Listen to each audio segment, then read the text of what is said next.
Hi, I'm Andrew Rich, and if you're like me, you look at the state of modern wrestling discourse and think, wow, what a cesspool. That's why I'm here to tell you about Music of the Mat Remix. That's right, your favorite wrestling music podcast is back with a new format, where I bring on a guest and we play songs related to wrestling-themed topics. It could be a wrestling reference, a wrestling concept, a wrestling pun, things of that nature. Now you might be saying, Andrew, that is a very, very tenuous connection to pro wrestling on a wrestling podcast network. Is this just an excuse to hang out with your friends and talk about music and ignore the rest of the wrestling landscape? Yes. Yes, it is. So listen to Music of the Mat Remix on the Voices of Wrestling Podcast Network, available on Apple, Spotify, or your podcast player of choice. This podcast is a member of the Voices of Wrestling Podcasting Network. Visit voicesofwrestling.com to hear the rest of our great podcasts, as well as show reviews, columns, opinions, and updates across the world of wrestling. To the highway in a brand new day. Gotta let it go.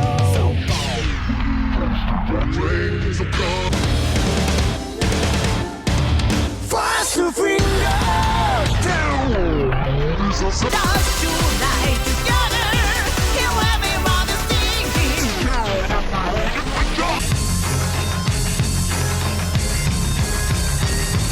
你看到我就怕，头皮发麻，我的手。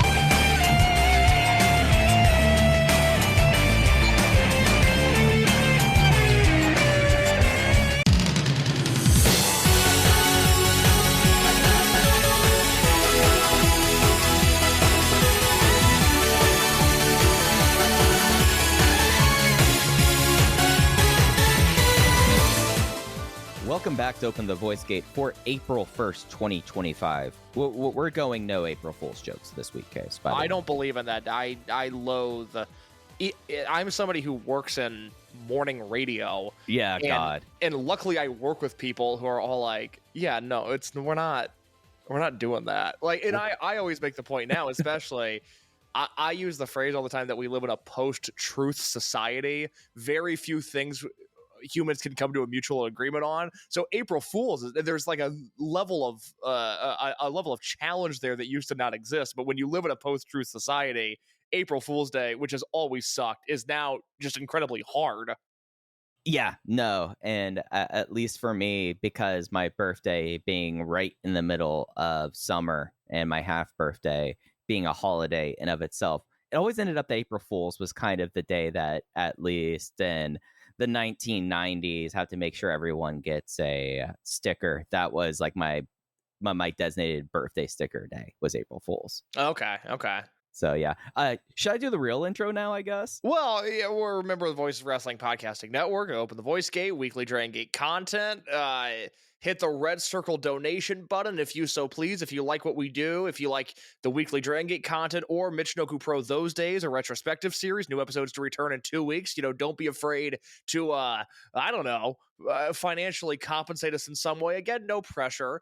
And what else did I miss, Mike? Oh, thanks to everyone who has in the past. Thanks to everybody who has in the past. Boy, do I love that quarterly check. Greatly appreciated. Love it. And Mike, I'm absolutely delighted to be here once again. Big week.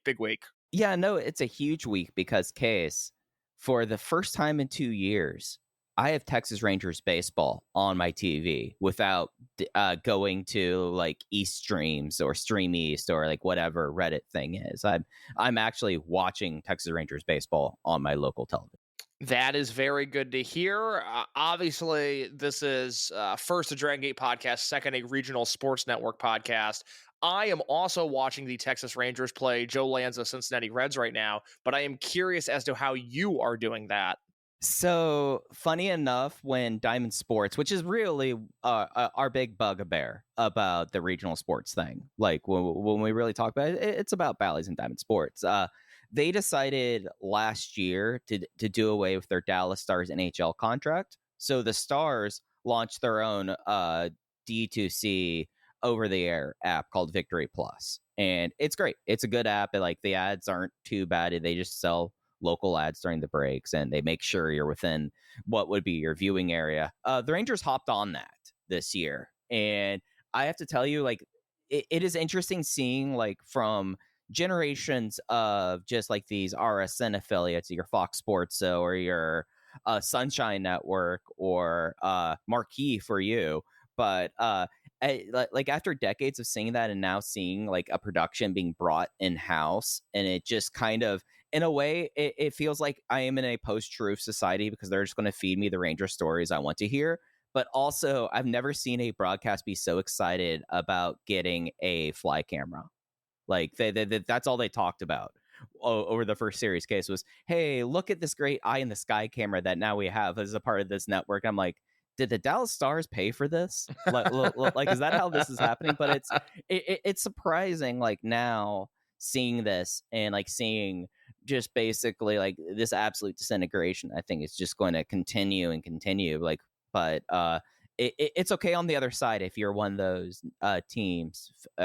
Fans who are still tied into one of those bad deals. Case I can tell you as I like look at the HUD display is clean. It's great. Like they tell you everything you need to know and nothing else. It's a premium viewing experience. The Victory Plus. Is this a free service that they're offering? So this is where they got me. Case. They do have it on the digital stations, and I could just within my. Every TV has an internal antenna, digital antenna. I could pull it up from that way. I like the app, and they have like a special deal that you basically pay $100 in spring training, and you also get 2 free tickets, and you get access the entire year to everything. Okay.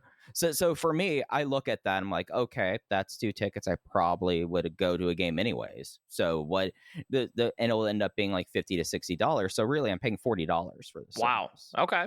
And I'll tell you this, I'm already getting my dollars per game happening at all times, especially with these nice Cincinnati 5:40 Central Time starts. Oh, well, it's great. The White Sox moved all their home games this year to a 6:40 first pitch.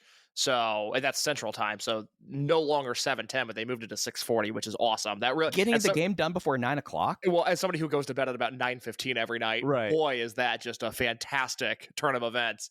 I'm gonna watch more baseball than ever this year because my dad, who is a Detroit Tigers fan, obviously in the late 2010s went through an era of just being very depressed by the fact that that team in the early 2010s won 0 World Series and then had a very, very slow. Sorry about that, by the way. Yes, yeah, it is 100% your fault. But you know, just the deconstruction of that franchise and the money they were spending to lose a bunch of games is very depressing. But he's back in. So he bought an MLB TV account this year and gave me the password. So I've been enjoying 28 baseball teams with MLB TV. The problem, of course, is that the White Sox and the Cubs are blacked out in my local area. And as I was talking about in the Voices of Wrestling Slack a few days ago, the White Sox and the Bulls and the Blackhawks all launched a venture called the Chicago Sports Network this past year, which is not on YouTube TV. I don't believe it's on Xfinity, which is the primary cable provider in this area. There's no D2C with this? D2C, direct to consumer. Well, okay, so they've got an app. So this is the thing, right? So it's on DirecTV. I don't think it's on Xfinity, and very few people in this area have DirecTV. It's an over-the-air antenna channel. I have bought 2 separate antennas and cannot pick up this channel to save my life, and so I am paying $20 a month. Oof. To watch the Chicago White Sox play baseball. It would be $30 a month if I wanted to get the package that includes the Bulls, Blackhawks, and White Sox. Spoiler, their season's both ending here in a few weeks, so what a ripoff that would be. But I am paying $20 a month, the fan leyenda White Sox tier, as I described it, to watch a team that has actually been pretty fun thus far, but a very bad baseball team nonetheless. So thank you, Jerry Reinsdorf, for once again treating the 3rd biggest market in the country like it is a fucking flea market and making an embarrassment out of all of our sports teams here, minus the Cubs, who do that on their own. Yeah, like that's the thing. Like I know the Cubs and Marquee are their own kind of Ouroboros there, and but they're their own thing. And I mean, really, they're no different than the Chicago Sports Network. I think it's a tad cheaper, and their fan base is I think, slightly happier, even though Cubs fans, I mean, the thing with Cubs fans is with now the Ricketts family, you have enough things to have a bad opinion about the team. Yeah. Boy, you should talk to some of these Cubs fans that are diehard Cubs fans, and the leaps they make to defend the Ricketts family at times. They're a fascinating thought exercise when you get the right person to do it. But, we're now 9 years removed from the Cubs World Series, and with 2 disappointing seasons in a row, it's finally starting to be a fan base that is discontent with the things that are happening. But they lived in that post-World Series glow for so long that it feels like it's only now, like this season, there's more pressure on the team than there had been even the past 2 years. Even last year with Counsell and his big contract coming in as the manager, it feels like the Cubs actually have to do something this year. There's going to be a real problem. So we'll see. Yeah. I mean, like that the Bill Simmons 5-year window thing. Mhm. I think when you have a team, and I guess I'd be a part of that too as a Rangers fan getting the first World Series.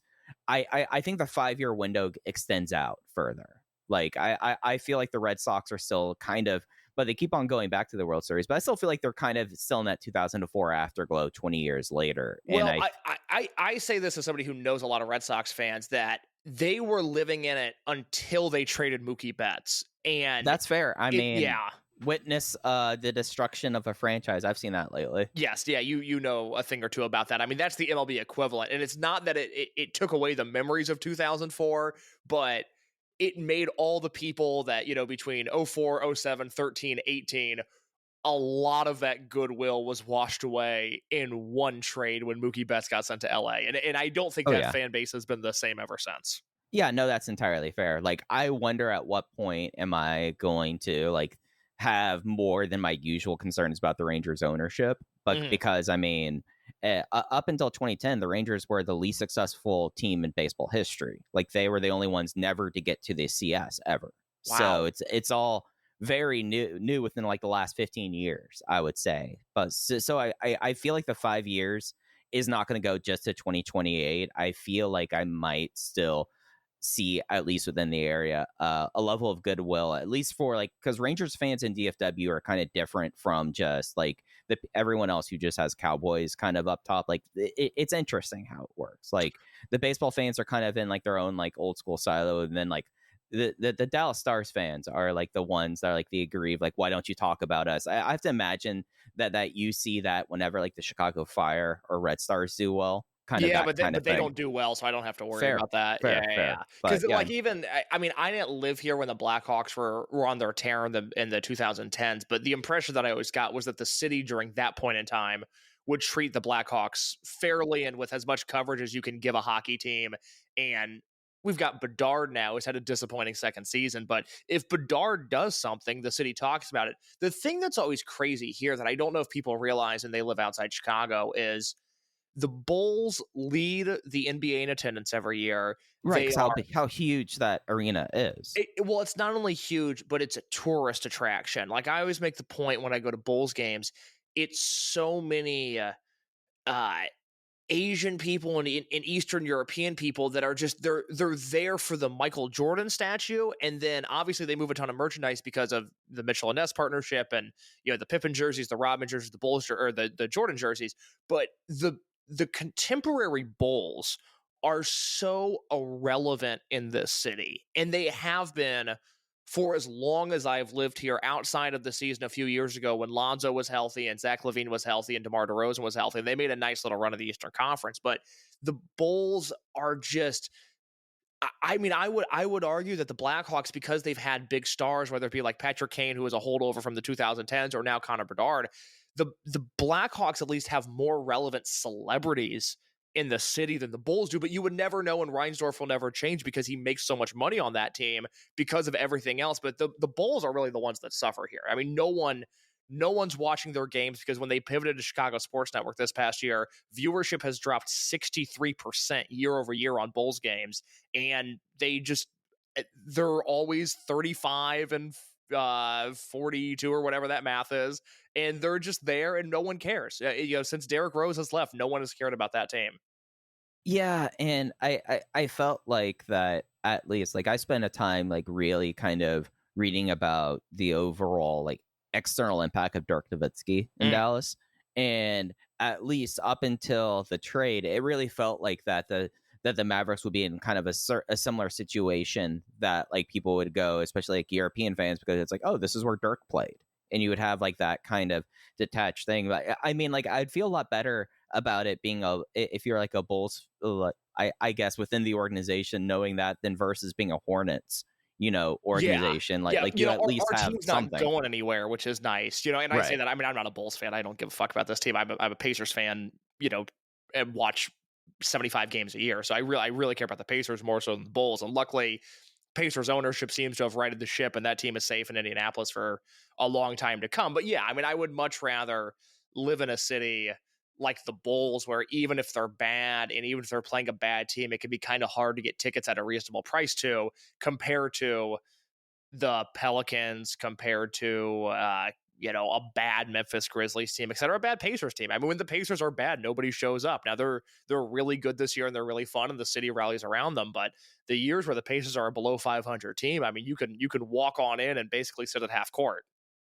Yeah, I always kind of find it interesting, those like two team cities, like how much like they will still kind of in a way prop it up, even if it's like a situation where like you will have like the diehards that will still always be there, because like the Pacers are what you kind of have, right? Yeah.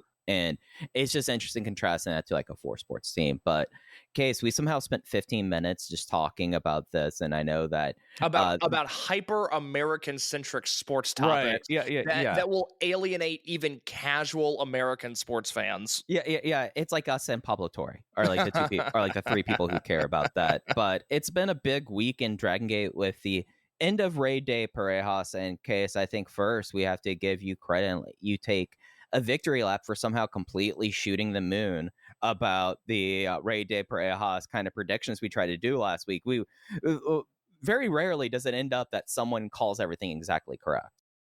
Well, I just felt as we got closer to it and I started breaking down that math, that this would be a rare instance where doing not only unit versus unit, but heel unit versus heel unit would make total sense. And I don't know if the block play Strong Machine J and KZ versus Homare and Shun Skywalker match that was won via forfeit because Homare was out due to illness, I don't know if that was them forcing Homare to sit because maybe they screwed up their block math and this was the only way they could get there.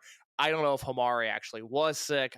I don't know what the story is there, but as we hit the final day of tournament play on the 29th, I just kept on thinking, like, this tournament does not, KZ and Strong Machine J are a safety valve in a lot of instances, but it feels like you don't need a safety valve here. It feels like there's a direction we can go, and Shun and Homare are that direction. So I saw the red herring last week when I sat down and did that math, and Mike, what we got here on March 30th, I think, was one of the most entertaining Kobe Sambo Hall shows in quite a while, and a good reminder that when you put worthwhile stuff in this building, not only do people show up, but people show up and they make a lot of noise. And it's really, really nice when this building is a vibrant building like it was just a few days ago. Yeah, and I feel like and I haven't really looked into it, it was the most people in that building since at least Gate of Miyane last year, which was another example of giving them something important to put in the building. And then with Dragongate never really tying where they do their championship finals at, like it's never ever been a thing where it was guaranteed that you would go to Cork and Hall for finals. Being able to have this for the hometown fans with, and let's be honest, the Kobe Sambo shows, with the exception of Gate Miyane, not necessarily always the most thrilling shows every month, but having that as kind of the bait to get more people into the hometown show, it pays off at like incredibly, and it comes off right off the screen with it. It's one of the few times that the overhead lights don't feel so like despairing when you're able to see virtually like 6 rows deep on every side, and a crowd that really by the end of the show and with the matches that he had really kind of anointed the night to be Hamare's night. And at least in Kobe Sambo Hall on the 30th, it was very much his building. For reference, the Gate of Miyani show in August did a full sellout of 1,100 people, and it was announced as a sellout in advance. That was a show that we talked about at the time. We talked to people that were at that show. A home run success show with the local talk show host coming and booking that card, and also having Great Okan and Bushi on the show certainly helped. But that was 1,100 advanced sellout. Huge deal there. For reference, because they did not run Sambo Hall in February. They only ran the Art Center in Kobe. January 18th, they did 403. January 19th, they did 462. The claimed attendance for this show, 756. And I spoke to somebody who was there who noted that there were noticeably more rows of chairs than usual. So we can chalk this up to a success. Again, this is a building. This is their most loyal fan base. This is their home market. And it feels like a lot of the time, even when Sambo Hall shows are humming along a little bit more than normal, we've talked about, how there's been a dramatic increase in quality in this building over the last 5 years or so compared to the 17, 18, 19 dreg shows that we were forced to sit through. But it does still feel like they're getting the leftovers and the scraps a lot of the time. And you've got the Battle Royal and things like that. And it's just very nice when something happens in this building. Look, would Shun and Homare versus Kame and Rita, not to get too far ahead of ourselves, would that match have more of an impact if it happened in Corkin? Yeah, of course it would. But also, as somebody that watches all these shows, it's nice when something happens in this building. This is going to go down as a pretty memorable Kobe Sambo Hall show. Yeah, and I think a lot of that is with how they booked it. So Shun and Homare are your 2025 Rey de Parejas champions. They have to go through 3 teams to be crowned on this night. They had the determination match as match 1 against KZ and Strong Machine J. Then you had their semifinal match against Jackie and Rita. And then later the finals, Minoli versus Shun and Homare. Throughout the show, it just felt like an underpinning of how the matches were kind of building on each other. And then when you look at it, it's like, oh shit, there was essentially 45 minutes of the show was Shun and Homare matches on it.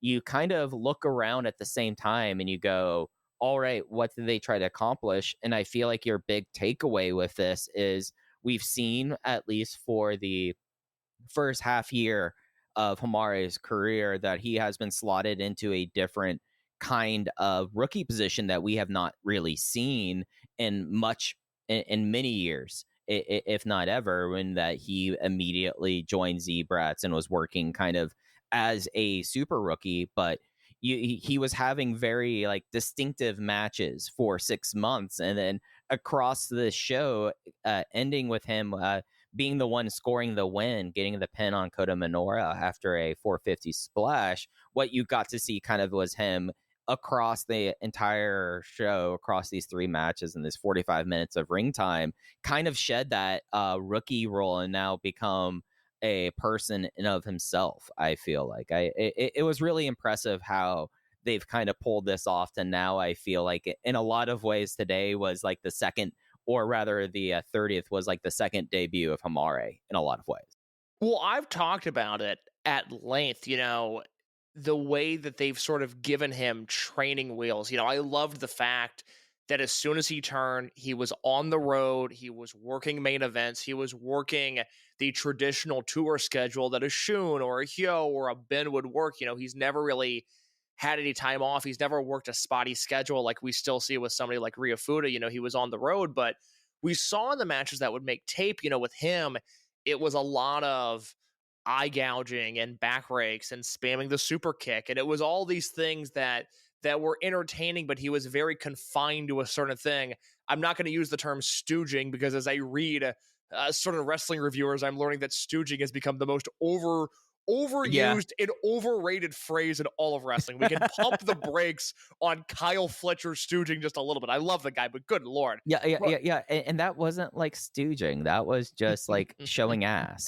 Like why are we trying to call it stooging now when all that was like a heel appeal, really, that we've seen variations of, at least like dating to like Magnum Tokyo stuff. Nah, too much. It's too much. But anyways, it's just so funny. We've seen Homare I think the phrase I used at one point was he's bowling with the bumpers up. They're preventing him from throwing any gutter balls because they've got him doing these very specific things, even in these high profile spots where maybe Shun is flying around and Ishin is doing his thing, or just overwhelming the match with charisma. And whether you put in Gold Class or Vibes or Paradox or D'Courage, Homare has still just been confined to a certain role in these matches.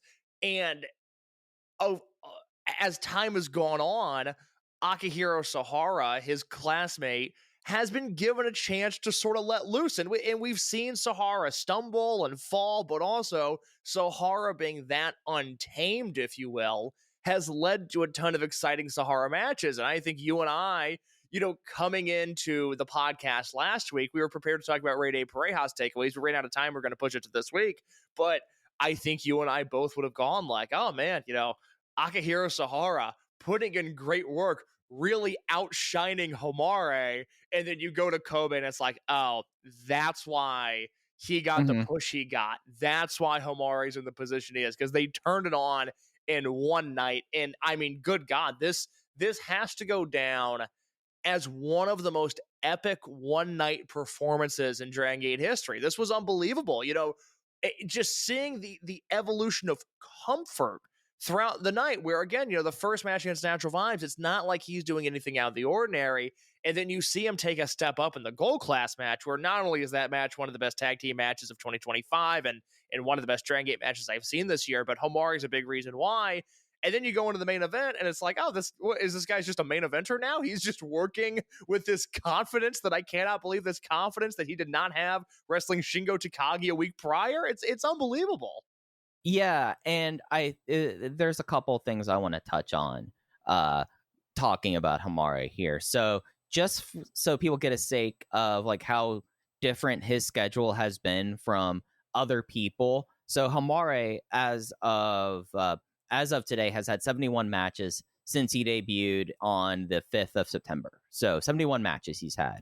Let's compare that to Daiki Yanagiuchi. Daiki Yanagiuchi, again, has a couple of years on him, has only had 139 matches. Yeah. So, that's 2 full years now. Right, yeah. And then, yes, this person has been particularly snake butt, but we're going to use him as well. Rhea Fuda has had 186 matches. So not completely like blowing them away, at least as it relates to match time. Like when you like look at it, like he's been getting so much consistent work. And I feel like up until Sunday, there was one thing that I feel like people, when they were like watching Homare have like the stick and move, super kick and corner cutter, and that's really what you expect out of the offense. They were still having him basically bump in as anyone else would on the Dragon Gate roster.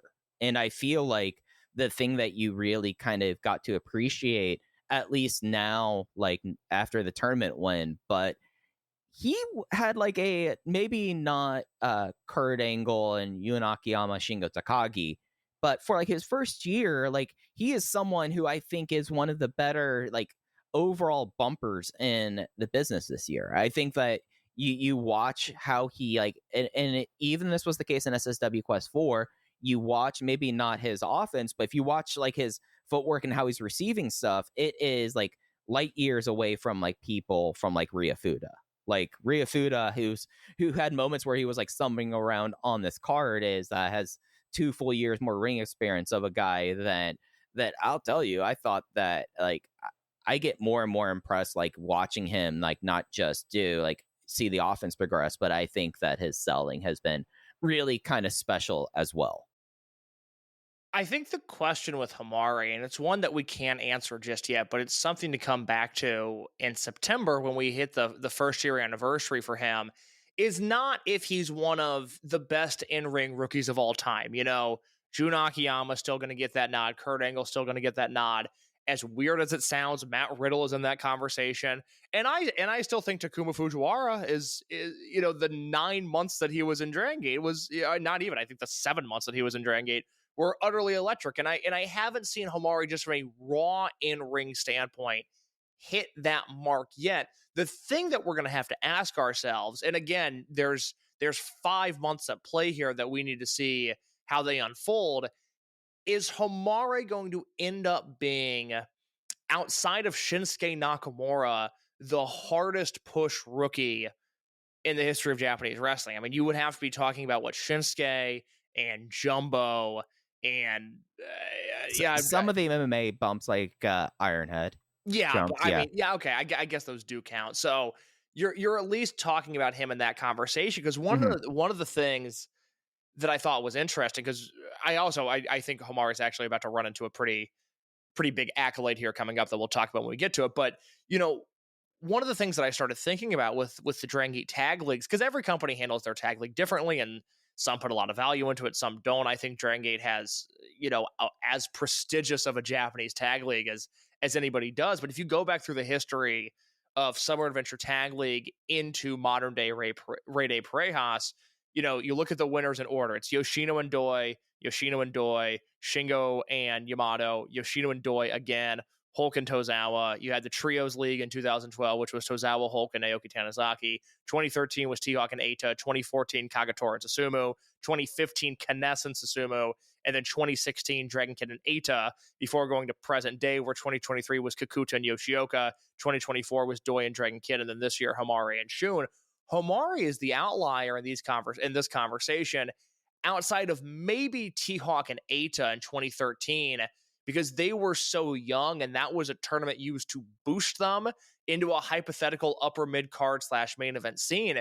But you go back through history, main eventers win these tournaments. I mean, 2023, it's Yoshioka, who had just lost the Dreamgate belt, and Kakuta, who was 2 months away from winning the Dreamgate belt. This is the type of thing, as you go throughout history, it's not a tournament that necessarily makes guys. It's a tournament for guys that are made.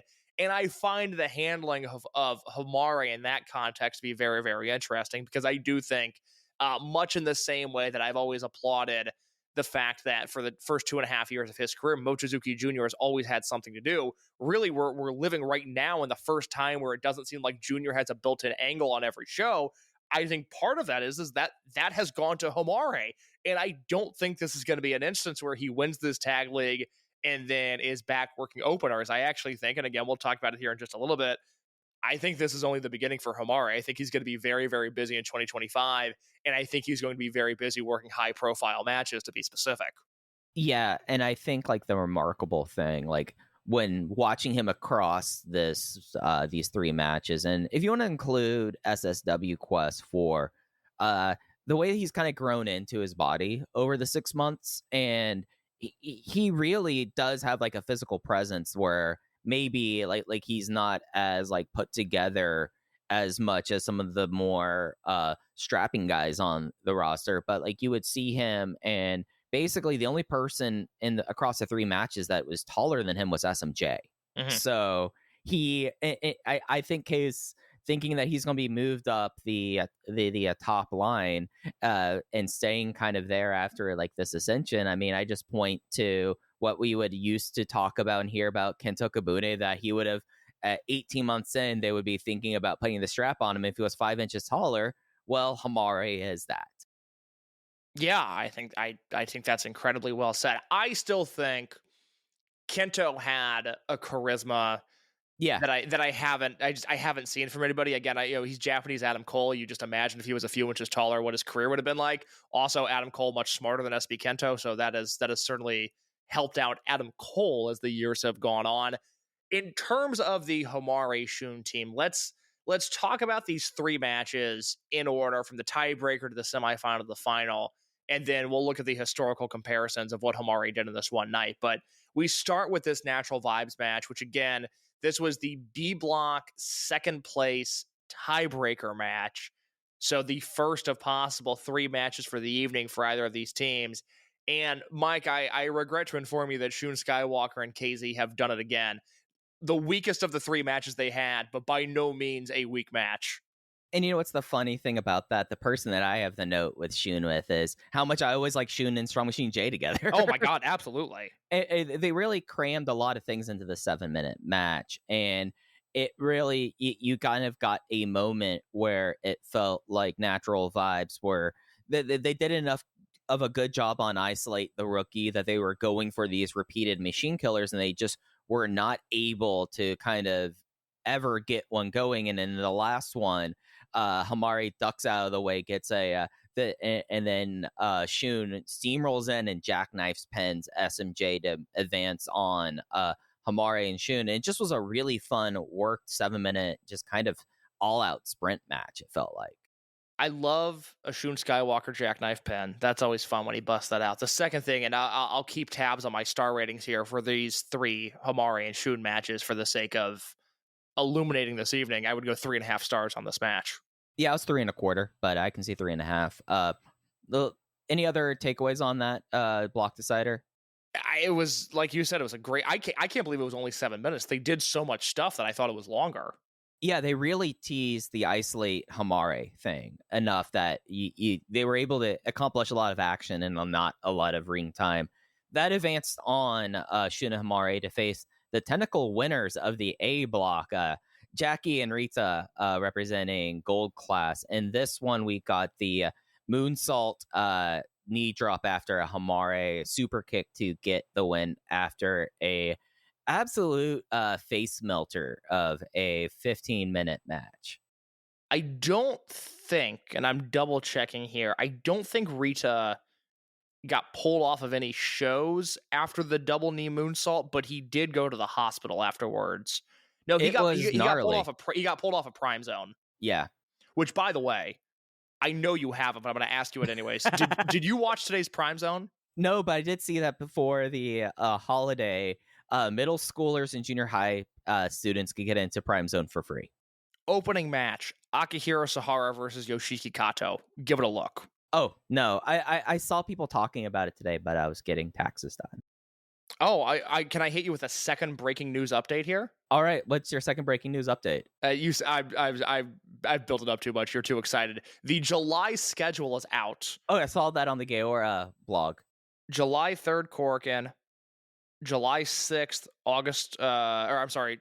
July 6th, Osaka. July 12th, Kobe. Kobe Art Center. July 13th, Kobe World. July 23rd, Shinjuku Face. And then July 27th, Kobe Sambo Hall. So that's 3 Kobe shows in the span of a month. But I would put money on that being SSW Quest number 5. Yeah, in the way the Dragongate schedule changes, I remember when it used to be a good 2 weeks off after Kobe Pro Wrestling Festivals, and instead they get 6 days off. You got to keep on running. I mean, that's the realities of this kind of promotion. And yeah, no, you look at that, and then boy, they usually give Kobe a little bit of a break after Pro Wrestling Festival, but this year they're gonna be back in Sanbo on 2 weeks later.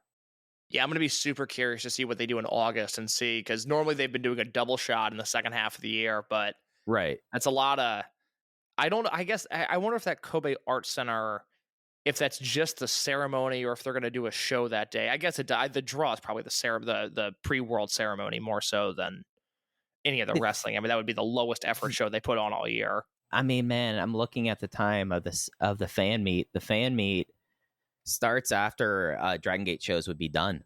Yeah. Yeah. It says here, all Dragongate players competing in Kobe World Memorial Hall tournament are scheduled to participate on that show. So, well, it looks like, it's its own separate show because that has a 1600 start time and the fan festival starts at 1900 hours. Okay. All right. There you go. So yeah, so that's a lot of Kobe in 1 month. It'll be interesting to see what the last one, the July 27th Sambo Hall show, it'll be interesting to see what that number does. I could see that being pretty low.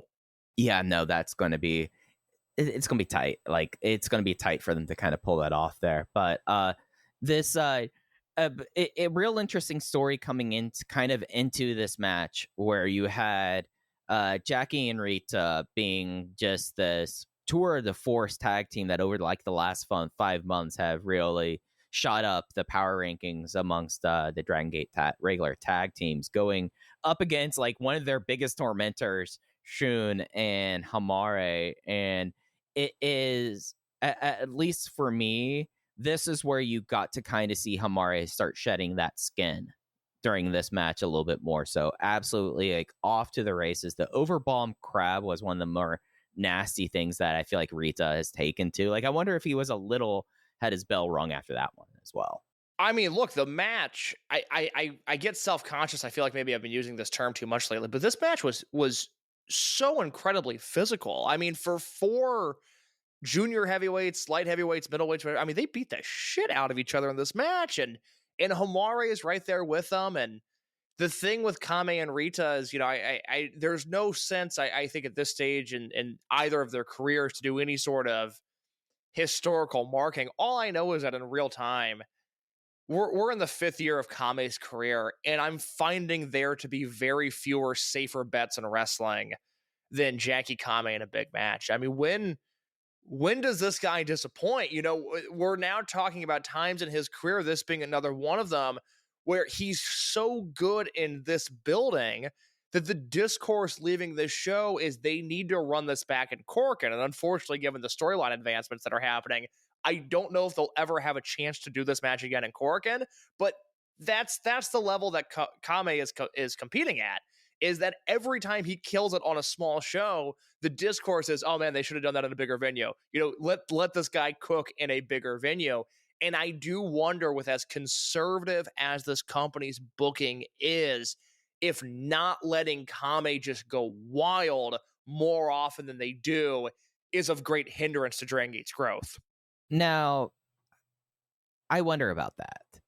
I think that for discourse sake, yeah, no, you run it in Tokyo because that's where the international audience kind of turns in. For Dragon Gate every month is whenever they have full production in Tokyo. Like, there is kind of like that. But I think that having like this kind of match in a building like this is so important that I do too. Like the propensity to run it back, like the way it happened with Kame and SBK over the Brave Gate. I don't think we're kind of at that spot anymore. I think that we've seen over at least the last year how that they've tried to do special things for the market. And I would say that, at least for me, you need to, I feel like that you being like the company, like, need to keep things special for your hometown. I mean, we just talked about how much they're running in July in Kobe, but that's after, a year where they had that fun East-West show to kick off the year. That's after having the Young Dragons Cup happen solely in Sanbo Hall. That's after having the finals of Rey de Parejas here. I think that keeping I know the desire, and of course, like, I think that maybe you have it at a building other than this, maybe you're able to get more crowd into, and the crowd was going nuts all through that. Like, that's not to discount that. I just think you want to keep something special for the local fans, and in that way, I'm kind of like, I really appreciate what they've kind of done in 2025 in Kobe, and I wonder, and that's of course just me just pontificating. I wonder if doing it at this match again in Cork and Hall just completely like loses some of the specialness of what they've been trying to do in Kobe this year. Do you think an obviously big hug is a glaring sort of cloud in the thing that I'm going to ask you? But historically, we're at a point now, again, it's Kame's 5th year.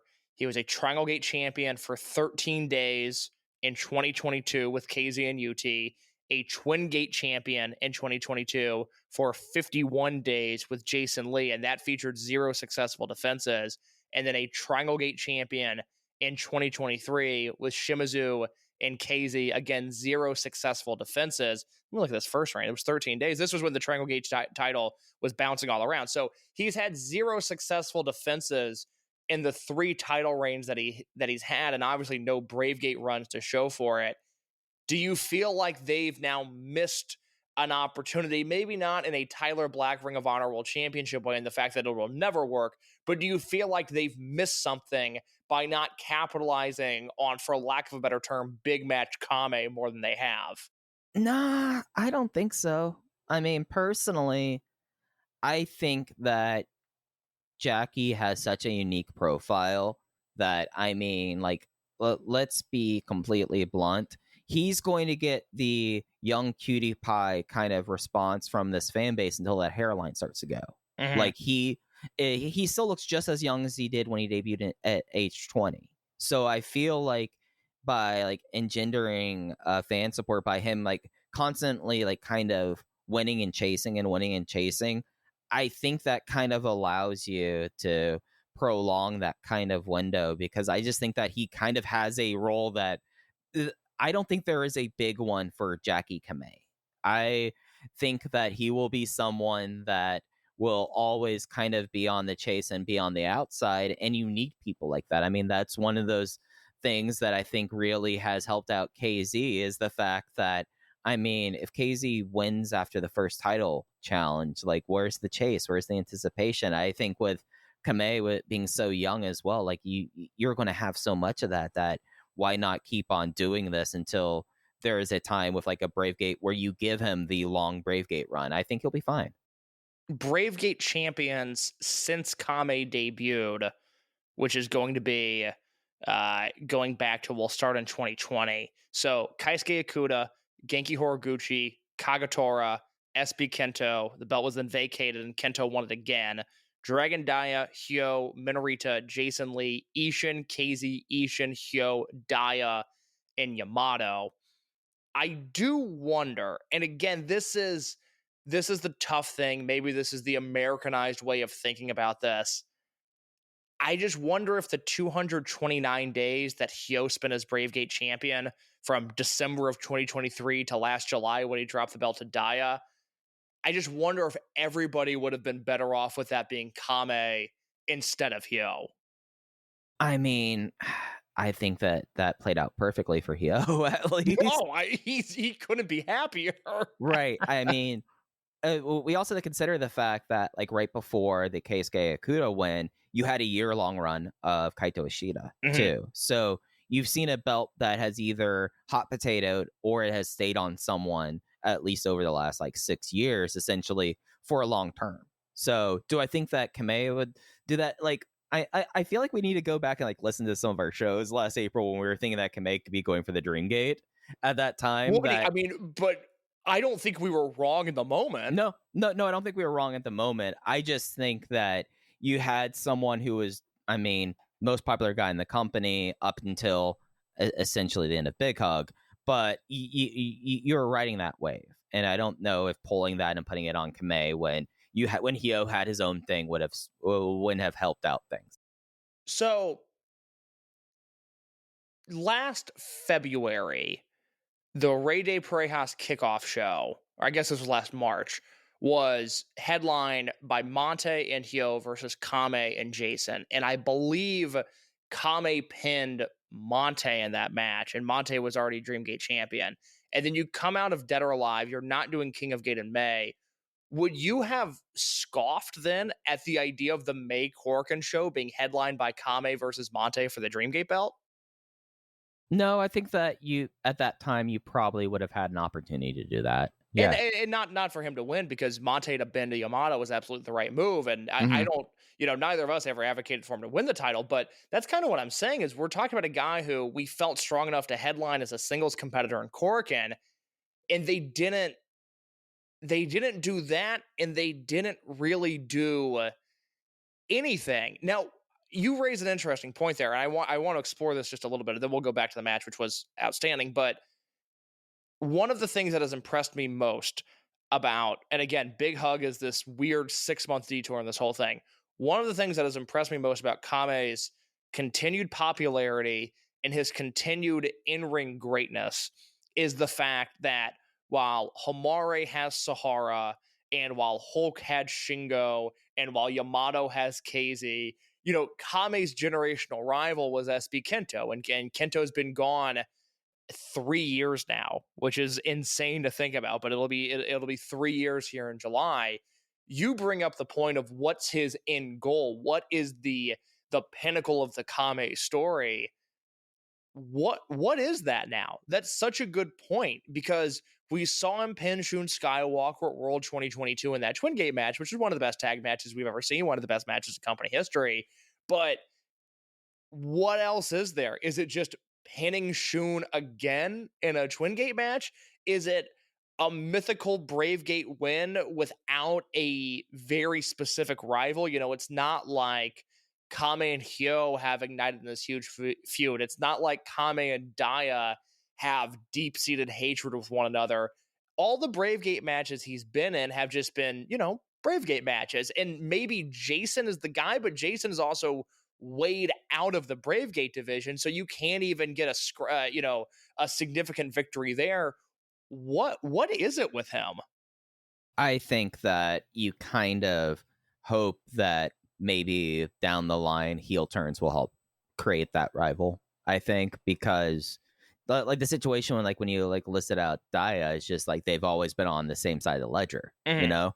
And I think that for like that, like it's like such a shame because the way that they always kind of treated Kame and Kabune, and I still remember really specifically like the promo that Kabune cut on Kame was like the perfect table dressing for that kind of feud with Kabune my God. saying I mean, it wrote itself. Sorry to cut you off, but it was perfect. Yeah, Kabune saying, hey, remember when we were in the dojo and we shared a bunk bed and I had the top bunk? Well, you're always going to be looking up at me.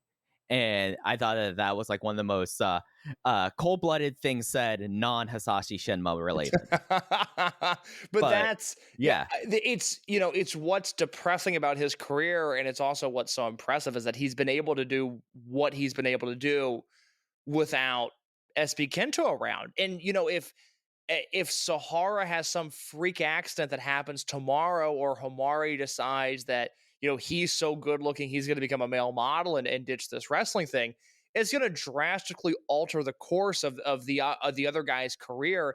And I'm just not sure everybody could respond in the way that Kame has. And the more time goes on and the more we see him in big matches like this, I've been really fixated on just how conservative the booking is, and historically it always has been. The very first days of tournament, it's always been an incredibly conservative and slow book company.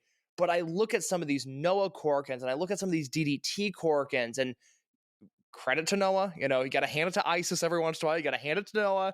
They're doing great business in Tokyo. Do I think it's sustainable? No, I do not. But they're doing great business in Tokyo.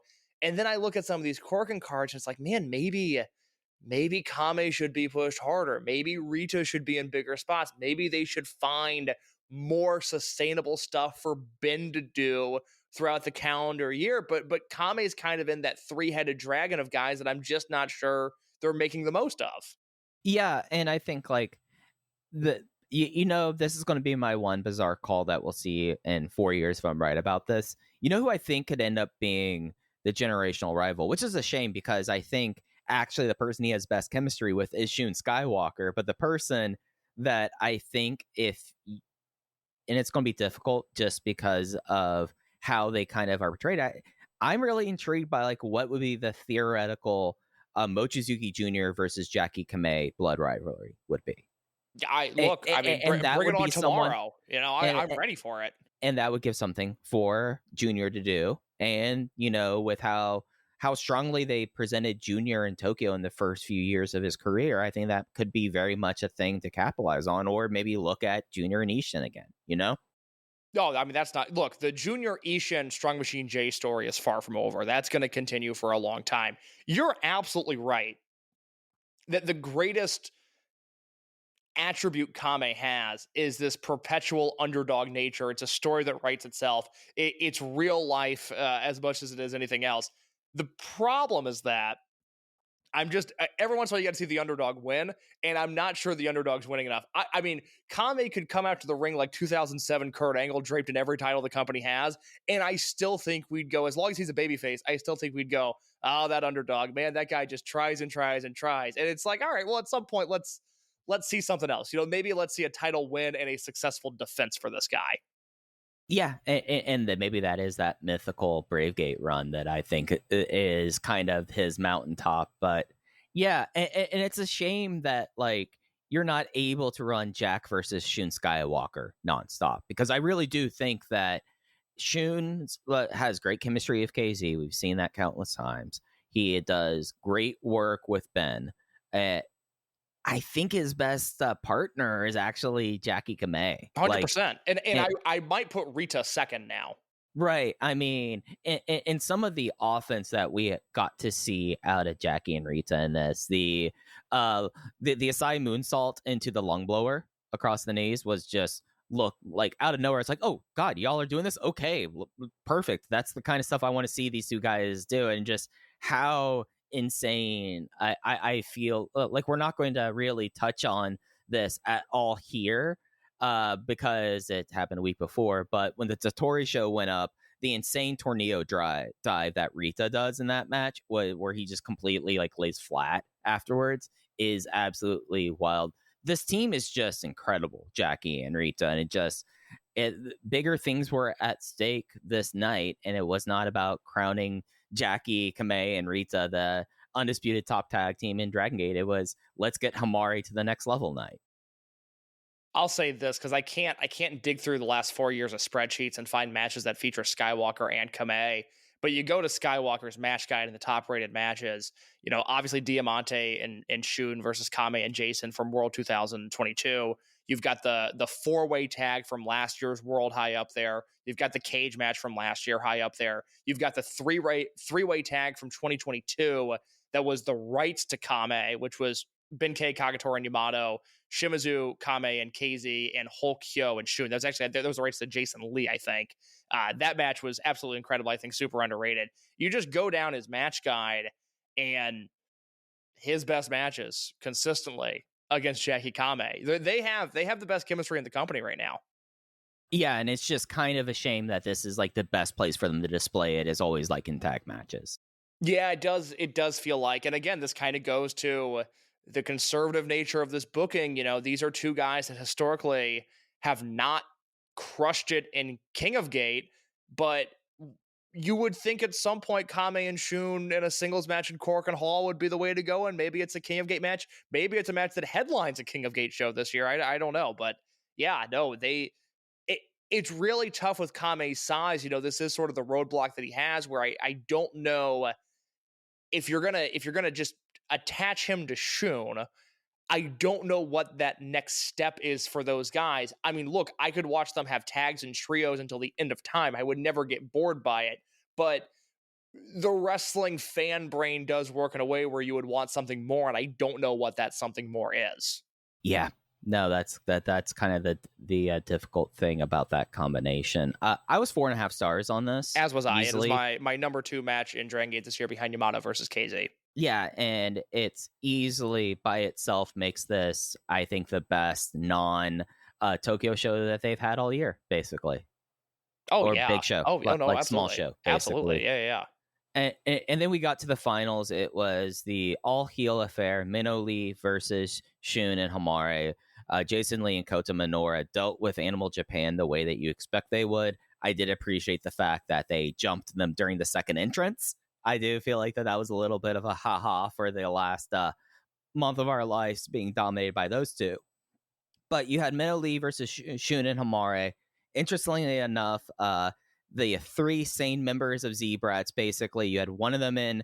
You had Ishin in Minnow Lee's corner. You had Kato and Shun and Homare's corner, but then you had Kai in the neutral corner, so they weren't really playing that into this. And instead, what you had was a 21-minute epic Dragon Gate tag team match where you got to see this new ascended level of Homare, and you also get to hear how Homare, without a doubt, is the most popular guy in Kobe right now. But interestingly enough, like by the end of the match, even Kota Minoura was getting a lot of strong crowd calls. The story of it really was that there was a moment where it looked like that they were able to put away Homare, but they fought their way out of it. A Shun Skywalker moonsault, for which what felt like one of the last times that's happened, has to be years now.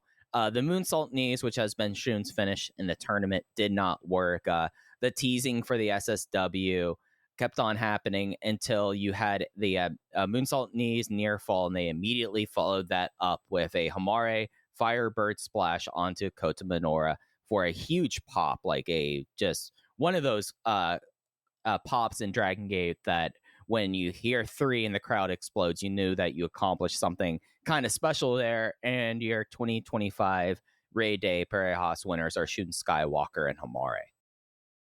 This match was a better version of the match that kicked off the tournament for Minoura and Lee when they did Minoura and Lee versus Ishin and Kato in Osaka. Right, And it became this very dramatic match that kind of half of it was built around the possibility of a double countout. And this match also spilled to the floor quite a bit. And it's a very interesting match structure. And it's one that I don't know why I get sucked into as much as I do. And now, again, look, I never feel good when I say this, but I do think Shun Skywalker is an above average level crowd brawler. I actually think he might be the guy that is the most entertaining on the floor outside of Bryan Danielson in all of wrestling. And with Danielson on the sidelines, it becomes Shun Skywalker by default. But it was a match that, whereas the opening match, I was surprised to hear was only 7 minutes because they did so much stuff.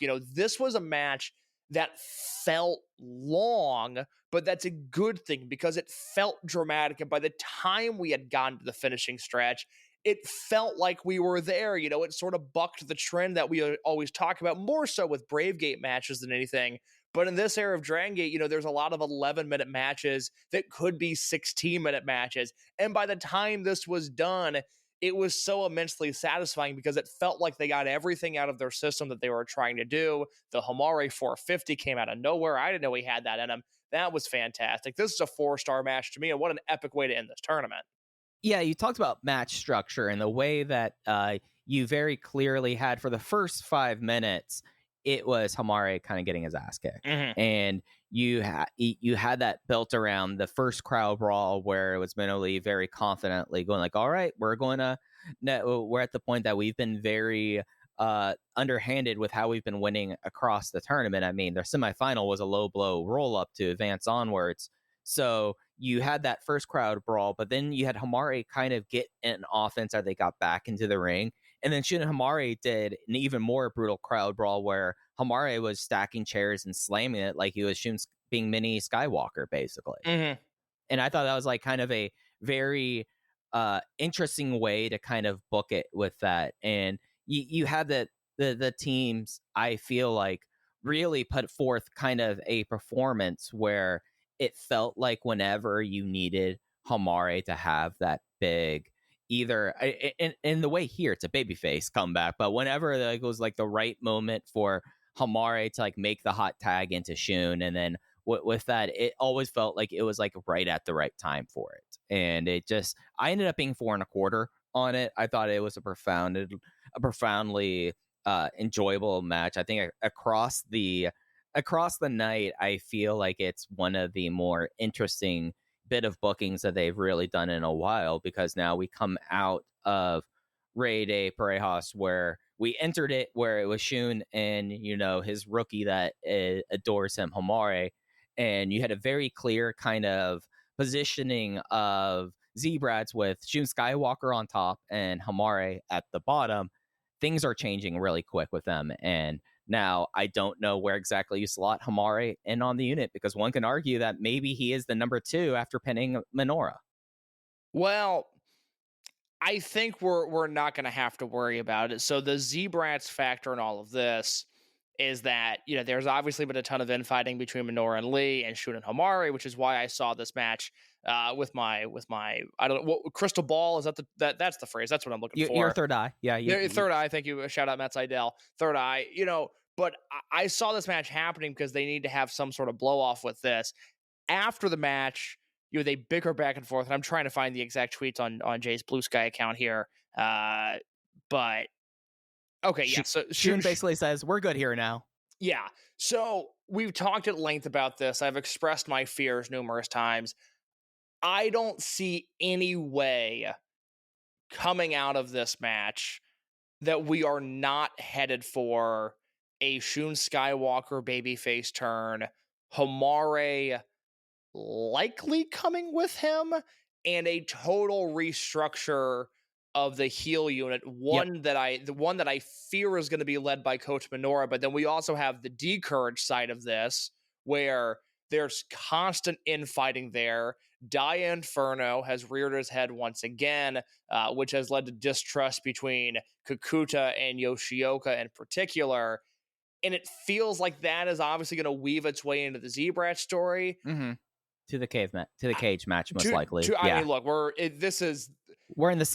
We're in the season, and they're playing Mariah Carey. You know, they're making it very obvious that we are heading towards a cage match. They are doing the beats that you would expect. Because they've got to do a cage match and Dolphins one last time, right? Yes, exactly. They've got to do a cage match, and I would imagine that there'll be a Nagoya send-off here.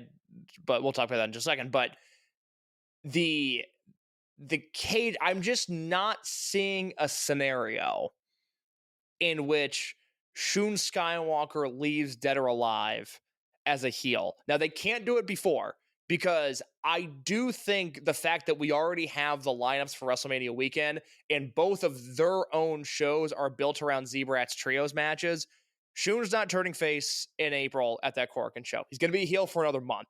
But I am just not seeing a scenario in which we leave Dolphins for the last time and Shun Skywalker is the heel leader unit, and that unit is Z-Brats. Yeah, and I think that kind of plays into a situation where I think Kakuta is going to lose his hair, basically. Okay. Like you've seen how wild his hair has gotten. Mm-hmm. Like, I know we thought it was Ishin for a while.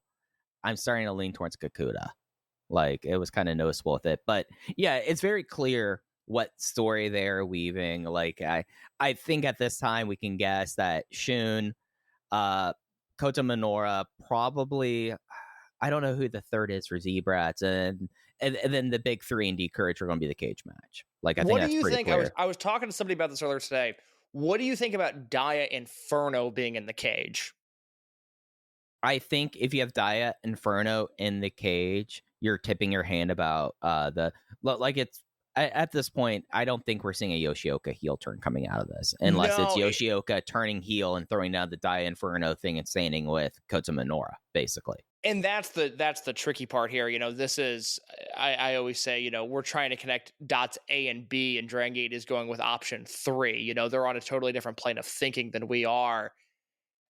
It's one of those where it feels too obvious. You know, if we know the beats of Dragongate booking the way that we think we do, it feels too obvious to have Yoshioka turn heel here. But I'm struggling to figure out what they're going to do with this mask. I guess the thing to throw out right away is... I mean, I still think that we could be living in a reality that Kota Minoura has a mental break and puts on the mask, and then we have a lot of problems solved right there.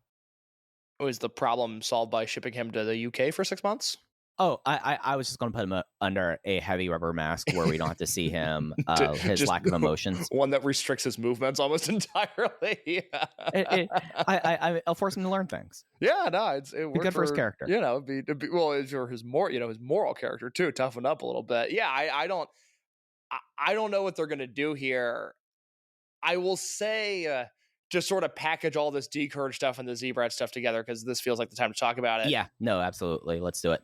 The interactions, I was talking to somebody about this earlier today. The interactions between Kakuta and Yoshioka have been so entertaining and so heated that all it really does for me is illuminate how bad the build to their Dreamgate match at World 2023 was. You know, I said this in real time where it was like, okay, it makes sense they're doing Kakuta versus Yoshioka, even though they're in the same unit.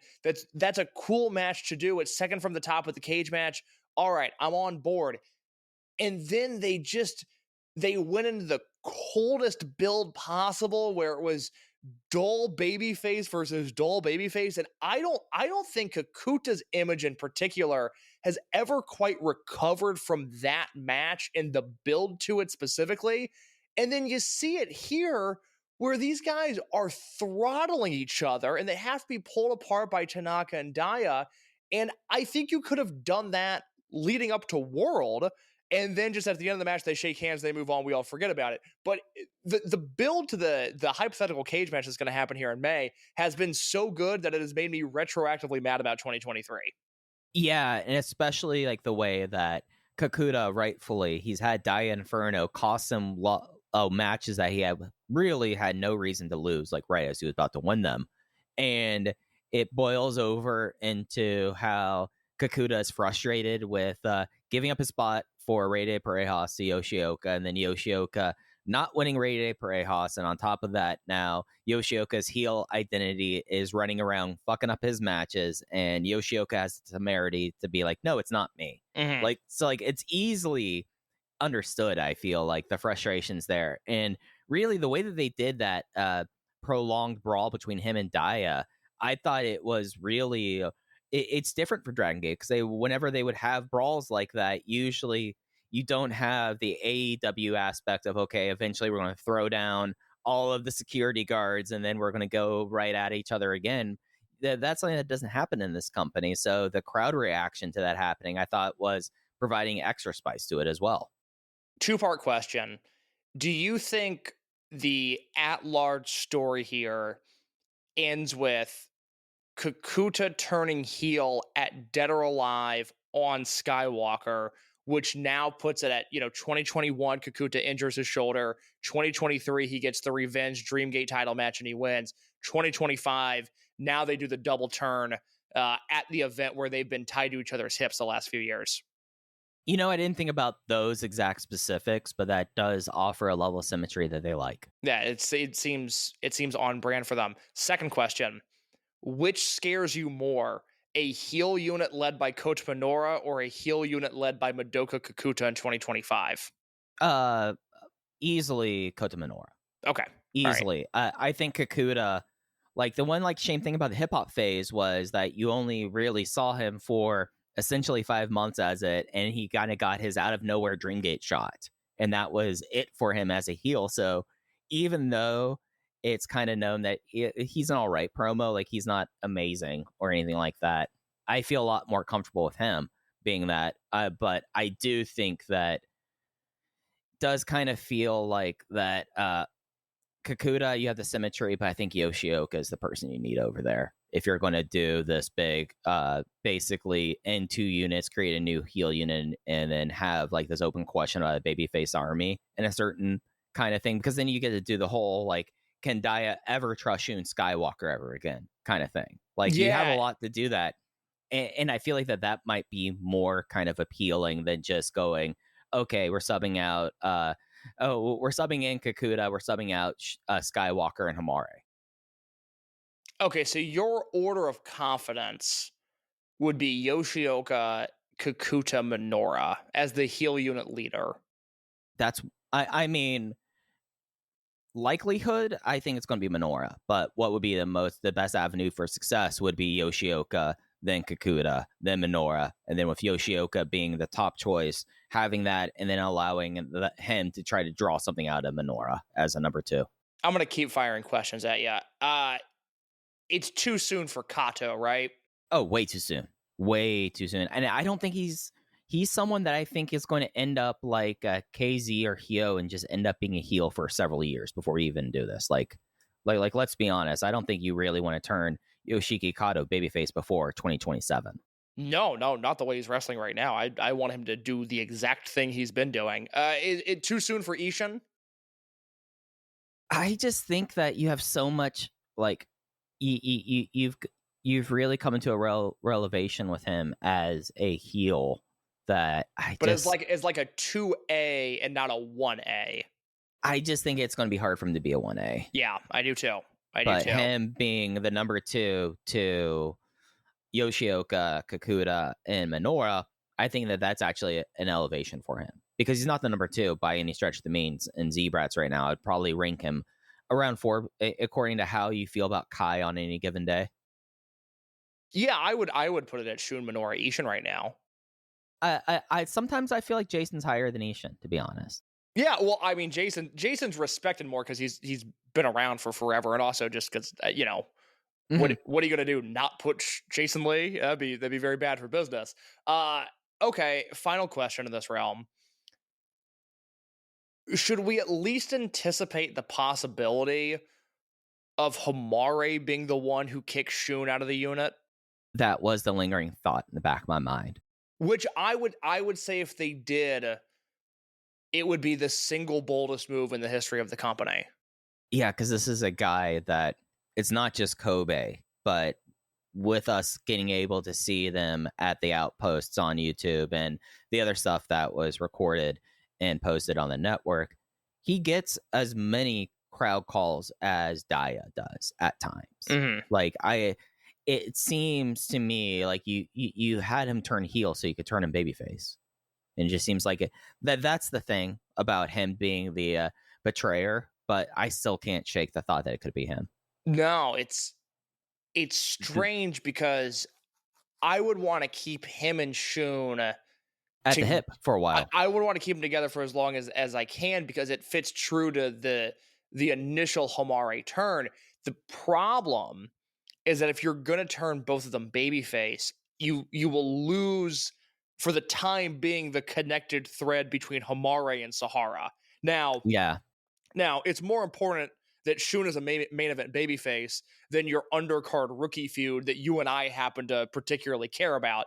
But it is something that you have to consider that once Homare turns face, even if it's, even if there's shades of gray in this company, when two babyface units wrestle each other, you're losing the thing that is there between Homare and Sahara right now. Yeah, and I don't feel like with what all happened with Kato and the kind of stuff coming out of Young Dragons Cup, I don't think you want to lose that right now. I feel like that provides enough, because I think you're losing something not just for them to have that tissue, but I think just as much it makes things a little more difficult with Sahara and Daiki, Yeah. Is there anyone, because here, I mean, it's such an odd thing to anticipate this Daya Inferno thing, because this feud is so secluded to D'Courage and Z-Brats. Vibes is not involved, Gold Class not involved, Paradox not involved. If we're going to see a change in heel unit leadership this summer, it feels like it either stays as Shun or it changes to Minoru Kakuta or Yoshioka. And I'm struggling to think of another option. I guess the shot in the dark, the plus 10,000 odds is Homare, but I would only mention him and not seriously consider him. It's obviously not Tanaka. I don't think it's Dai. I think they have a good thing going with Dai. I wouldn't want them to change it. And I don't see how anybody from any other unit could get involved in this story right now. Yeah, unless you have the proverbial rookie Weapon X sitting there that you want to do this and have them work as this, and you're probably going to adjust it, just because of how restrictive the Daya Inferno mask and gear was. And originally, it feels like there's only a couple real strong suspects, And you're talking about somebody leading a heel unit as you head into your busy season. So it's either got to be a known guy or it's got to be Homare. And I don't think I would consider any other option. Now, Yoshioka feels like the safest bet. I think Kakuta's the most interesting. But you've had, it'll be the most interesting thing that this has been a long plan that, like, he's had Homare come out to his matches as Daya Inferno to get the subterfuge going. Like, you'd have to basically be jumping a few hoops. But yeah, no, I feel like that would be an interesting way to go. And I think as we get closer to it, I don't know if it matters. Well, let me put it this way. I think Shun versus YAMATO was the world main event. And I think whoever is leading the heel unit gets the Dangerous Gate match. So what you're building towards that when you turn Shun face. And I think I feel pretty confident right now that YAMATO versus Shun is locked in for that second weekend in July.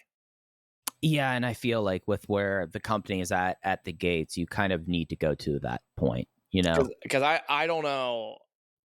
I mean, Yoshioka is always a possibility. I can't say no to Yoshioka, and it's fucking July, so Coach Minoru is going to be in play. You know what I mean? Like, you can't ignore it, but it feels like YAMATO versus Shun is the logical direction there, especially given the main event of the first Korakuen of the year. Yeah, no, I think that there's a level of symmetry there that you can't really discount. And I mean, I just look at this overall situation, and there's one thing that I feel pretty certain about and it kind of relates into the heel situation. It's pretty clear to me that I don't think we're going to have D'Courage to worry about at Kobe World. Yeah, it does seem that way, and I think that's for the best because It's run its course. it's run well, and you need Hyo and Monte to do something. Yeah, and I feel like if you don't turn Yoshioka, you do have like, okay, Hyo, Yoshioka, and Monte, you have something there. Yes, and as I've never advocated breaking this unit up since they reformed, but you're talking about a Natural Vibes unit that's KZ, Strong Machine J, and UT, with Shimizu being the biggest question mark of all. And Flamita, for as much as I loved him in Vibes, Flamita could come back to insert unit here, Mm-hmm. and it wouldn't really affect his performance. I would be considering doing a one fell swoop, seeing if you can get rid of D'Courage in 1 month and maybe Vibes in the next. And the same way in 2015 that the Millennials, that's what I was about to say. Yeah. You lost Millennials and Mad Blanky in the same month between Corkin and Dangerous Gate, and it would this is where this company can get really interesting, and it's dangerous to fantasy book here, but I think these are the real conversations that need to be had as we head into Dead or Alive at World. It would feel just wrong if Natural Vibes ended and it wasn't at the hands of Shun Skywalker, but also it feels like Shun Skywalker's going face. It does feel like Natural Vibes needs to end, though, and it does feel like D'Courage has run its course, but I mean, as heel unit getting those two trophies right off the bat, that gets them off to races. It does, but this will sound melodramatic, but I think it's worth saying we've lived with Shun Skywalker as the lead heel character for 3 years now. I'm having a hard time imagining a Dragongate without him as the top heel.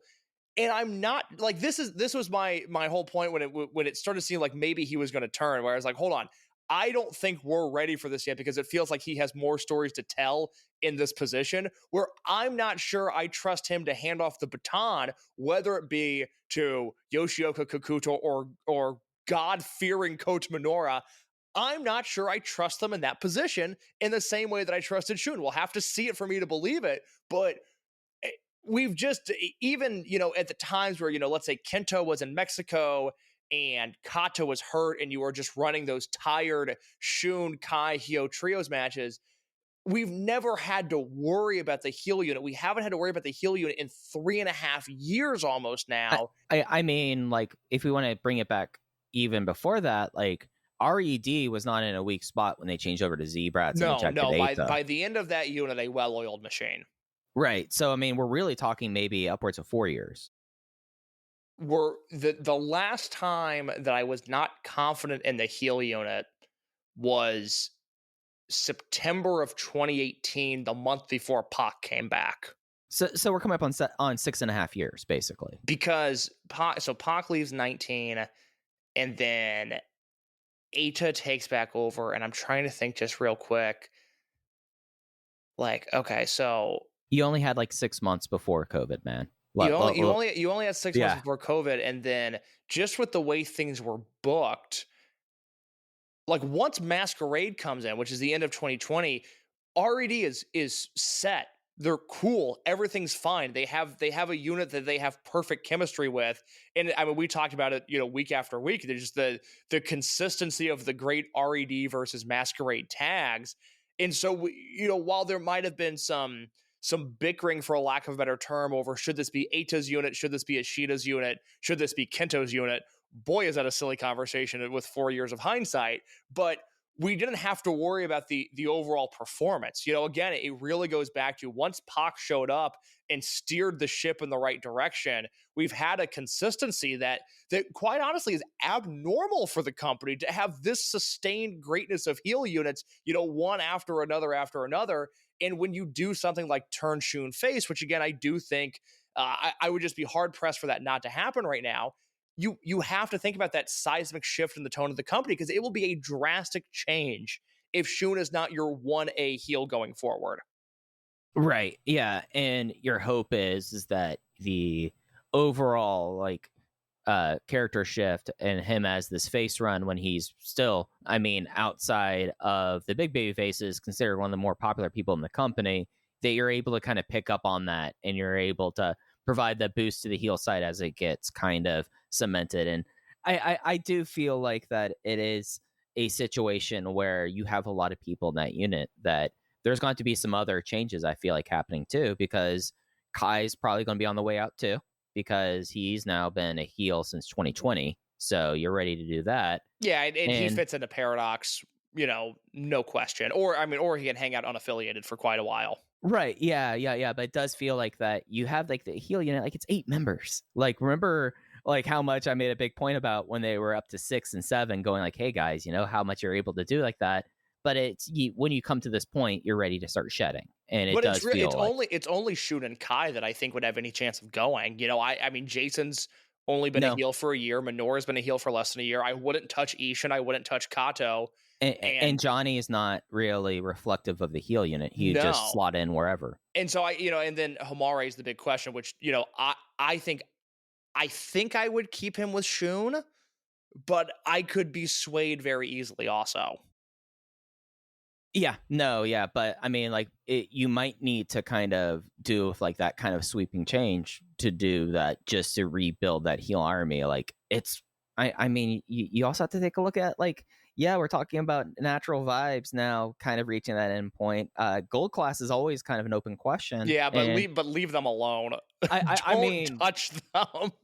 I mean, I'm with you, but I think that there is a reality that, I mean, this all shakes out the way that we're kind of just speculating, and then instantly gold class is the oldest unit in the company, and that clock has never really rolled back, even though they escaped last year. Yeah, I mean, they are, but they aren't, because when you've got 0 original members, and when you add somebody like Kame who makes them so fresh so immediately, it just feels like that unit has been in a perpetual state of restarting, which is not a bad thing. They've at times desperately needed to hit the restart button, but I feel like even from January, we're talking about a totally different unit. Yeah, Kame really did that. Yeah, but even in the tone of the presentation of it, it's way different than 2 summers ago when it was Ben and Rita and Minoru, and Ben had the over-the-top charisma. Like, we're talking about a totally different unit now, even if it's the same branding. Right, yeah, like now this is a unit where I'm like, okay, you could slot Sahara in there soon, and it makes sense. Like, he's an absolute boy. They're absolute boys now.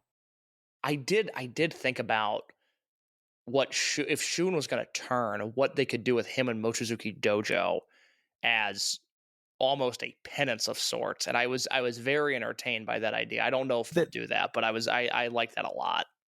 Shun might just be at like that level where you can't do that kind of thing. I know. Too. Yeah. I think you're right. The thing that I always compliment him on is he can brawl with Punch Tamanaga on one show and Yuki Yoshioka on the next, and they feel equally important, where his value is never lowered. He only raises people. But I do think if you start spending time with Daiki and Fuda, then I think you run a real risk of making him not look like a superstar, and I wouldn't want to do that right now.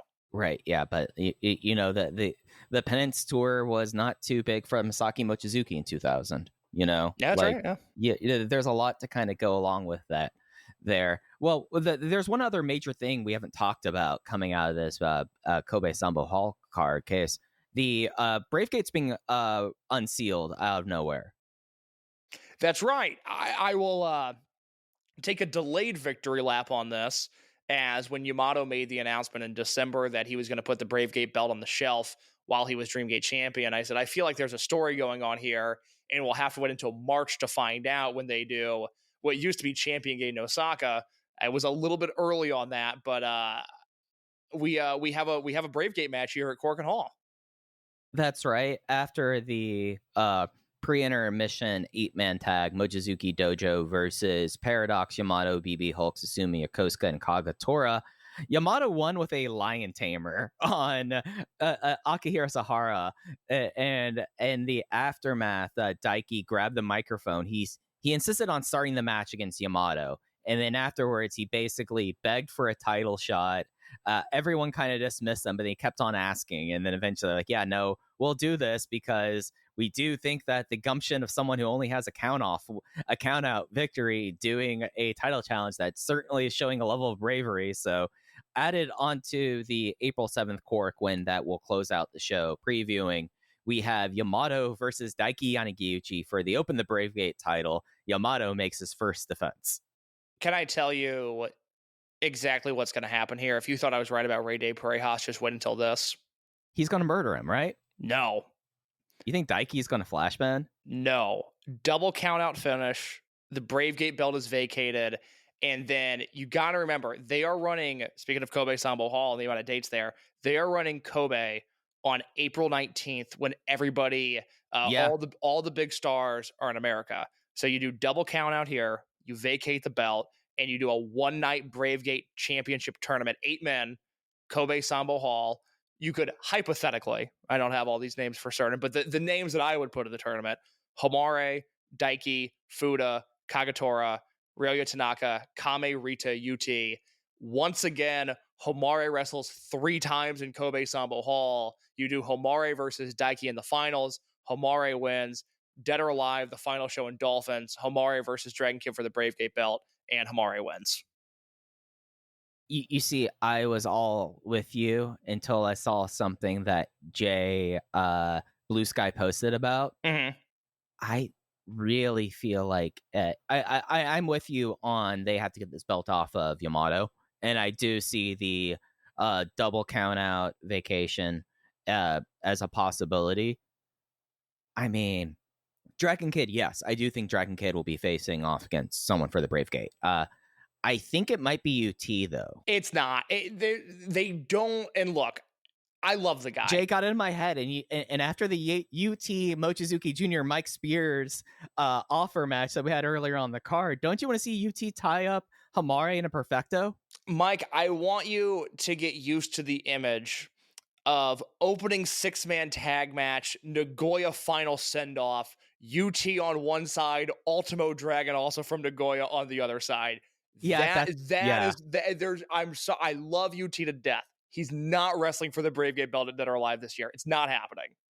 Yeah, and it's him and Ultimo in a 6-man, and maybe Sanshiro Takagi, who is also from Nagoya. I was looking up wrestlers from Nagoya earlier, and it's not as deep as I thought. They're all Dragon Gate guys. It's Dragon Kid, it's UT, it's Ultimo Dragon, it's SP Kento, who's not walking through that door, and then it's like Sanshiro Takagi and Takashi Sugiura. I think someone. I'm trying to make sure that I am not off on this. Okay, that's what I thought. I was about to say I thought maybe Magnum was, but no, he went Kawasaki mode. That's right. He went Kawasaki mode, and and you can't invite Takashi Sugiura to wrestle UT because UT is not strong enough to handle that. Yeah, I mean Homare barely survived that. Yeah, exactly. So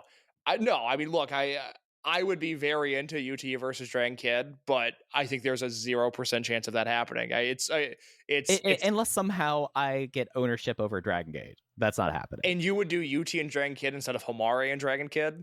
Yeah, because I want to make sure that the Nagoya fans go home happy because they got mad about not getting Cage Match one year. They're already going to be salty. I don't want to give them anything else to. Get used to match number 3, UT KZ and Strong Machine J versus Ultimo Dragon Don Fuji in Toru Owashi in your Nagoya send-off match. That means Toru Owashi extends his career another 3 weeks. He's having too good of a time. He doesn't want to retire now. Hey, I mean, who wouldn't want to be closing down Dolphins Arena with that? I mean, the person that you put fear in me when you listed out the 6-man, I thought you were going to say I thought you were going to see Hio Del Santo. I was like, fuck, I thought we were going to get out of having to be involved with that retirement ceremony. Ultimo he announced that he's working one of his shows in Mexico, but he's not. They had to lose their ass on that show. There's no way he's coming back. There's no way in the world I would put him back in with my money. With that, but Ultimo does Ultimo things. He actually, you got to remember, because he not only worked the World, but he actually worked a Nagoya Conference Hall show on that tour. It's actually the more fun match of the ones that he worked, where it's I got to pull this up now because it's one of my favorite random. It's Santo, Ultimo, and Ho-Ho, I think, are the guys in the match. Hold on, let me find this. Well, they should be honored to be teaming with Ho-Ho Luna. I mean, Ho-Ho got a win over Junior 2 recently. That's right. This match is on YouTube. This match is really fun. Oh, no, it's not. It's not Ho-Ho. Did he team with Ho-Ho? He teamed with Ho-Ho and Korakuen. The Korakuen match was Daya, Yoshioka, Santo, Ho-Ho, and Ultimo against BB Hulk, Diamante, Hyo, Kai, and Shun. The Nagoya match is on YouTube, and this is the really fun one. This was Dragon Kid, Yamato, Santo, and Ultimo against Mochi, Mochi Jr., Susumu, and Kanda, so M3K. I liked that one a lot. Yeah, I remember like Kondo was kicking ass in that match. Yeah, that was fun. That was a really good one. Yeah, but so Bravegate, it's coming back at least for this Korakuen. Both Case and I think that we're probably going to be seeing a new Bravegate champion, and Yamato's not going to be losing the belt to cause that to happen. No, they're vacating that belt there. I don't have any doubt there. Well, was there anything else on this Rey de Parejas final show you wanted to touch on before we talk about Korakuen? No. Watch the Homare matches, and well, you know what? I'll say this real quick. I am endlessly entertained by Gianni Valletta, and I just think they get it with him, and I'm kind of super annoyed that more people aren't paying attention to how fun his run is. And that 8-man semi-main event, which was D'Courage against Kai, Ishin, Kato, and Valletta, was only 5 minutes, and it was so effective at not only furthering the D'Courage storyline, but putting Valletta over like the monster that he is. And I don't know if you saw this. The day before Korakuen, it is the Susumu Yokosuka Homecoming show. And I don't know if this is going to end up on the network. I don't know if this is going to end up on YouTube. I get the feeling the answer is neither. But the main event of that show is Susumu and Valletta in a singles match. And I saw that, and it just warmed my heart. I thought that is the perfect use of Valletta. House show homecoming main event singles match. It's probably going to turn into a DQ and then a multi-man, Paradox is going to come out and they're going to do Paradox and Z-Brats and an 8-man tag to close out the show. What a fun match that is. I really hope we get to see that. Yeah, no, it's been a lot of fun with Johnny back. And to touch again on Kakuta just storming out, like already in the ring, warmed up, running the ropes before everyone else comes out from D'Courage. It was really good. Like Kakuta has been like carrying the weight on this kind of Die Inferno thing, and it's been nice to see. He's been great. He's been great. Let's talk about this Korakuen in case before we actually get in deep into this preview. Interesting thing I just discovered. They have announced that for this Korakuen Hall show that's on the 7th, we'll talk about it next week as we preview a WrestleMania weekend shows for Dragongate as well. They're announcing that they are lifting the ban on throwing paper tape to celebrate BB Hulk's 20th anniversary match. And if this goes well, they might look at, for more anniversary and homecoming tournaments, bringing back paper streamers for Dragongate. I think that's such a bygone thing now. Like, I mean, the first Ring of Honor shows that I attended, I remember thinking it was so cool that there were streamers there. And that's something that obviously has disappeared from Japan, which means it's largely disappeared from America. And that sucks. I like the streamers. I still think they're super cool. And I'm excited that they're going to allow them for the BB Hulk match here. The thing that when we watch old footage that I really miss are the supporter banners that they would come out for big shows. Well, Eita No Molestar is the all-timer. Well, no, I mean those at Korakuen Hall, Yamato Badass, that's another great one. But I'm talking about the supporter banners that only for big shows, the vertical ones that come out just for the matches. Like Shingo used to always have those. Yeah, Shingo and Tozawa would always have those. I always thought those were really cool. The biggest obstacle with Dragon Gate is just the visual of this promotion. It was at one point the thing they did better than anybody else, and it was the thing that they are so far behind on now. And banners like that, you're so right. Those make a difference. Let's talk about the Gate of Passion coming to us from Korakuen Hall on the 7th. We are opening with Paradox versus a veteran unaffiliated team, Dragon Kid, Naruki Doi, Kagatora, and Don Fuji. Dragon Kid making his Korakuen return. He did have an appearance and a big pop at the Royal Sambo on the 30th. Match 2. This is a kind of a fun combination we have here. Strong Machine J, UT, and Luis Monte going against Mochizuki Dojo, Ryo Fuda, and Akihiro Sahara. 10-man tag. Benkei, Rita, Jackie Kamei, Mochizuki Jr. teaming with fellow class of 2016 member Hyo, going up against Z-Brats, Kai, Jason Lee, Ishin, Yoshiki Kato, and Homare. Match 4. I wouldn't have a Yuki Yoshioka versus Johnny Valletta singles match right before a Dia Inferno appearance, but that's what's going to happen. We didn't mention this. Yoshioka got dragged to the back by Johnny. So, I mean, with the chain, no less. It was a great visual. Again, the Valletta stuff is just, it's so good. And the people that would like it most are the people that are never going to watch it. It drives me nuts. No, I hear you with that. But that's going to be probably play into the main event later on in the show. The BB Hulk 20th anniversary special 6-man tag. We're getting it's going to have some heavy Hokkaido flavor and North Japan flavor, as BB Hulk will be teaming up with someone that we've become very familiar with in recent weeks, Jinsei Senzaki of Michinoku Pro Wrestling, along with Yoshitomo Shimo Higashi, who represents Ishibushi's Pro Wrestling Institute. He's a Northeast guy, I assume. Yeah, and he's only like wrestled like several times. I think that he is like related to the bar that BB Hulk was like affiliated with at one time. Okay. Yeah. Like the only time I've ever seen this guy is related to BB Hulk. But they'll be going up against Asumi Yokosuka, KZ, and returning. We have Katsuo representing Dokkan Ring. Well, we can only hope that KZ plays the role of Terry Boy here, and that Jinsei Shinzaki turns back the clock 32 years. Yeah, I want to see KZ take that over the top rope bump. I would like to see Shinzaki do that. Try to do that. KZ's lighter than what Terry Boy was in 1992.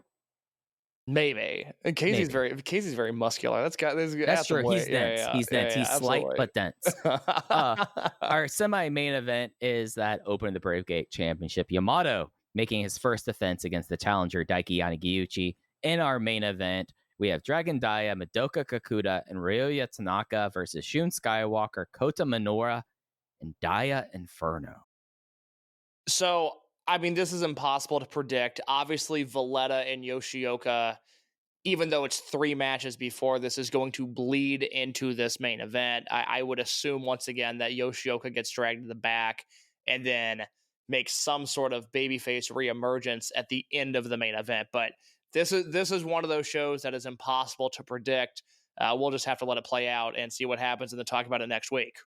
Yeah, no, it looks like it's going to be a real fun Cork and Hall show. And, the undercard matches, I know that sometimes we build them up and they don't all necessarily end up that way. That match, too, looks like it could be a lot of fun. I'm with you. No, I like this card a lot. Yeah, it's going to be a great time. That will be on Monday the 7th, in case we'll be back next week to talk about that and previewing Dragongate USA Rebirth and the Gate of Revolution coming to us. Well, it's almost Vegas time, man. It is. Oh, trust me, it snuck up on me. Hey, while I was doing taxes today, I was going like, oh, yeah, no, I'm flying out on tax day. Yeah, that is true. Anything else you want to talk about, man, before we get out of here tonight? I don't think so. Hey, we ended up basically talking 15 minutes about RSNs and, hour and a half of Dragongate.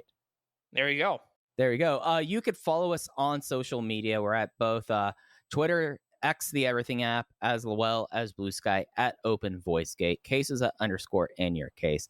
I am at Fuji Heya. If you'd like to join in on the conversation, step into the Voices of Wrestling Discord. That's where we have a channel designated for Dragongate.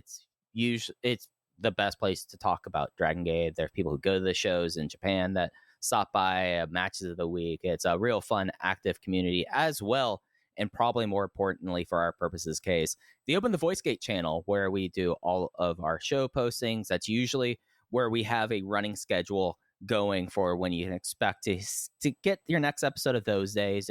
You will expect that right around when we have WrestleMania time there, but also we post our match listings, everything else there that's on the Voices of Wrestling Discord and the Open the VoiceGate channel. But that's going to do it for us this week. We'll be back with you next week talking about the Gate of Passion 2025 Corkin show, as well as previewing the revival of Dragongate USA happening this WrestleMania weekend in Vegas. That's going to do it for us here. Have a good rest of your weekend, everyone. Take care. Hey kids, do you like wrestling? Well, we like wrestling too. We are Shake Them Ropes here on the Voices of Wrestling Podcasting Network. Myself and Chris Novembrino kind of doing a lazy river of wrestling criticism, going through the news and whatever happened in stateside television wrestling. And also, you know what? Sometimes ropes. We just like to watch old stuff and talk about that too. Love for you to give us a listen if you haven't already. We are Shake Them Ropes here on the Voices of Wrestling Podcasting Network.